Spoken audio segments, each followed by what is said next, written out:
सुशांत सिंह राजपूत मामले में narcotics control bureau ने रिया चक्रवर्ती को गिरफ्तार कर लिया है। रिया से पिछले कुछ दिनों से एनसीबी लगातार पूछताछ कर रही थी। 3 दिन की पूछताछ के बाद एनसीबी को कई ऐसे सुराग मिले जिसके बाद रिया चक्रवर्ती को गिरफ्तार कर लिया गया। इसके बाद वीडियो कॉन्फ्रेंसिंग के जरिए रिया चक्रवर्ती को कोर्ट के सामने पेश भी किया गया। कोर्ट में सुनवाई के बाद रिया चक्रवर्ती को 14 दिन की न्यायिक हिरासत में भेज दिया गया है। रिया चक्रवर्ती की गिरफ्तारी के बाद बॉलीवुड का रिएक्शन सामने आया है। जी हां दोस्तों, आपको बता दें कि रिया चक्रवर्ती की गिरफ्तारी के बाद बॉलीवुड भी 2 गुटों में बंटा नजर आया।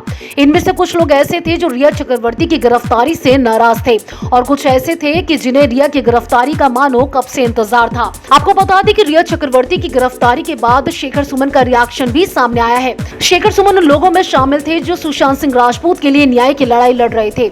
अब जिस तरीके से रिया चक्रवर्ती को ड्रग्स एंगल को देखते हुए गिरफ्तार कर लिया गया है, उसके बाद शेखर सुमन का रिएक्शन आया है। आइए आपको बताते हैं कि शेखर सुमन ने क्या कुछ कहा है। शेखर सुमन ने अपने ट्वीट में लिखा है कि ये बड़ी जीत है, उसके घर में देर है अंधेर नहीं। मैं उम्मीद करता हूं कि यहां से अब रास्ता साफ नजर आएगा। आप सबकी आवाज और मेहनत रंग लाई है, जैसा आप बोते हो वैसा ही काटते हो। गौरतलब है कि रिया की गिरफ्तारी ड्रग पेडलिंग मामले में हुई है। जहां तक सुशांत सिंह राजपूत की मौत की वजह की बात है, वो मामला अब तक सुलझ नहीं पाया है।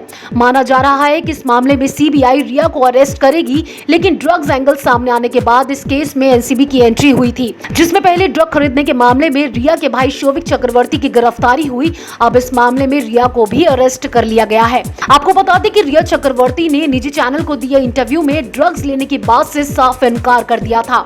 हालांकि एनसीबी के साथ कड़ी पूछताछ में उन्होंने तमाम बातों के बारे में राज खोला है और माना है कि उन्होंने भी ड्रग्स ली थी। इसके अलावा ड्रग्स केस में एनसीबी 25 बॉलीवुड सेलेब्स को समन करेगा, जिसे रिया ने बताया है।